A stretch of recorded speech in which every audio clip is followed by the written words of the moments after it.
Hi అండి. ఈరోజు మంగళవారం కదా! ఇంట్లో పూజ అయితే పూర్తి చేసుకున్నానండి. ఫస్ట్ ఆగ్నేయ దీపం అయితే పెట్టేశాను అన్నపూర్ణాదేవి దగ్గర. ఇంక అది అయిపోయాక పూజ మందిరంలో పూజ అయితే పూర్తి చేసుకున్నాను. అమ్మవారిని అయితే ఈరోజు అలంకరించుకున్నానండి. మొన్న సింహాచలం వెళ్ళేటప్పుడు సంపంగి పూలు తెచ్చానన్నాను కదా! వాటిని కొద్దిగా ఉంచేసి ఈరోజు అమ్మవారి దగ్గర అయితే అలంకరించుకున్నాను. అలాగే మంగళవారం కదా! ఆంజనేయ స్వామి పూజ కూడా చేసుకున్నాను తమలపాకులతో. ఇంకా నైవేద్యం అయితే ఏం చేయలేదండి. పాలుంటే పెట్టేసి ఒక మామిడి పండు పెట్టేశాను. ఈరోజు పూజ అయితే ఇలా చేసుకున్నాననమాట. ఇంకా పూజ అంతా పూర్తయ్యాక పిల్లలకి స్కూల్ ఉంది. వాళ్ళకి క్యారేజ్ రెడీ చేసేసి వాళ్ళకి టిఫిన్‌కి అయితే దోసలు వేశాను. ఇంకా తినేసి క్యారేజ్ తీసుకొని వాళ్ళు వెళ్ళిపోయారు.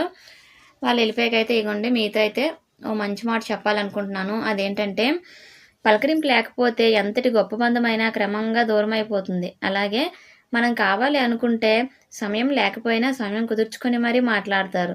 అదే మనం వద్దు అనుకుంటే సమయం ఉన్నా గానీ లేదని సాకు చెప్పి తప్పించుకుంటారు. అంతే కదా ఫ్రెండ్స్, ఏమంటారు?